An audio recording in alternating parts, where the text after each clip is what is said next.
कशी झाली चटणी? लय भारी झाली. काकी तुमचं नाव काय? सुनीता गोपाल भोसले, कुठून आलाय? कोल्हापुरातून राजारामपुरी. किती किलोची चटणी बनवल्या? आता 6 किलोची आम्ही बनवली आणि मोबाईलवर बघितलं. बार बार हाँ बोलो यार हाँ अपनी जीत हो. तर येऊन प्रत्यक्ष आम्ही बघितल्यानंतर म्हटलं करूनच चटणी न्यायला म्हटलं. म्हणून आम्ही आता इथं करूनच घेतो. आम्हाला जरा समाधान वाटलं चटणी बघून ते सगळं. उनकी हार हाँ कोई हमसे जीत न पावे. चले चलो. आधी तुम्ही सगळं घरीच करत होता काय? होय, आम्ही तिथं करत होतो. घरात तुम्हाला त्रास व्हायचा काय चटणी बनवताना? होय, तिथं म्हणजे कसं व्हायचं, जे मसाला देऊन भाजायचं करायचं म्हटल्यानंतर वडताना व्हायची. इथले तर आपलं सगळं बरं झालं.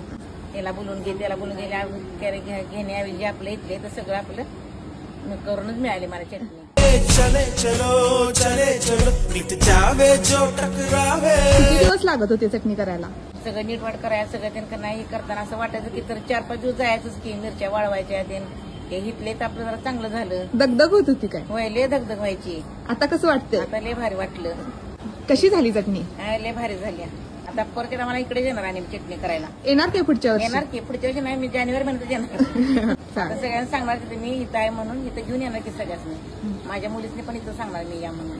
तुषार मसाल्याने तुमचा त्रास कमी केलाय काय? होय होय, भारी झालं. चले चलो मिट जावे जो टकरावे.